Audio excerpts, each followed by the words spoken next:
Pondicherry king news ஆய்வுப்படி Vaithilingam முன்னாள் முதலமைச்சர் அவர்கள் வெற்றி பெறுகிறார். அவர் முதலமைச்சர் ரங்கசாமி எதிர்த்து போட்டியிடுகிறார். அந்த தொகுதியில் அவர் காமராஜர் நகரில் வெற்றி பெறுகிறார். இதன் மூலம் வெற்றி பெறுகிறார். இதன் மூலம் அவர் எம்பி பதவியை ராஜினாமா செய்கிறார். இதனால் மீண்டும் இடைத்தேர்தல், எம்பி தேர்தல் வருகிறது.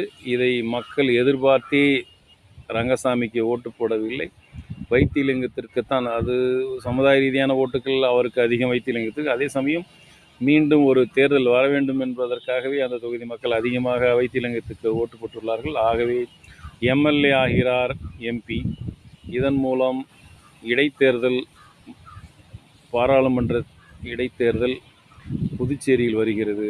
இன்னும் 2 மாதத்தில் மக்களுக்கு குறைந்தபட்சம் 1000 கோடி இந்த எலெக்ஷனுக்கு செலவு செய்யப்பட்டது. அதே போன்ற ஒரு 1000 கோடி மீண்டும் 2 மாதத்தில் புதுச்சேரி வாக்காளர் பெருமக்களுக்கு கிடைக்கப் போகிறது. அதை செய்தவர்கள் வைத்திலிங்கம் நிற்கும் தொகுதி மக்கள்தான். ஆகவே வைத்திலிங்கம் வெற்றி வாய்ப்பை பெறுவார். ரங்கசாமி அந்த தொகுதியில் தோல்வி தழுவார். மங்கலம் தொகுதியில் வேண்டுமானால் ரங்கசாமி ஜெயிப்பதற்கான வாய்ப்பு உண்டு. அங்கேயும் ஒரு சுயேட்சை, அளவுக்கு அதிகமான பணத்தை கொடுத்துள்ளார். சுயேட்சைக்கெல்லாம் இவ்வளவு பணம் எங்கேருந்து கிடைக்குது என்று தெரியவில்லை. பாடத்திட்டத்தில் கூட சேர்க்கலாம். அரசியல் தொழில் செய்யலாம் என்ற ஒரு பாடத்திட்டத்தை கொண்டு வந்து அரசியல்வாதிகள் சீக்கிரமாக 5 ஆண்டுகள் 10 ஆண்டுகள் கோடீஸ்வரர் ஆவதை பற்றி பாடத்திட்டத்தில் வைக்கலாம். அந்த அளவுக்கு புதுச்சேரியிலும் தமிழ்நாட்டிலும் இந்தியா முழுவதுமே பணம் விளையாடுகிறது.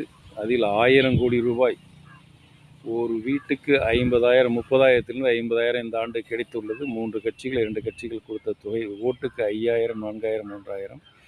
இதை யாரும், எந்த பத்திரிகை துறையும் மறுக்க முடியாது, மக்களும் மறுக்க முடியாது.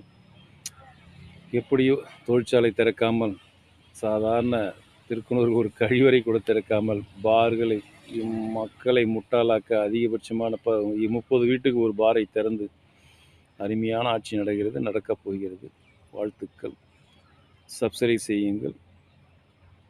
மீண்டும் வருகிறது இடைத்தேர்தல், பாராளுமன்றம் பாண்டிச்சேரியில். வைத்திலிங்கம் வெற்றி பெறுகிறார்.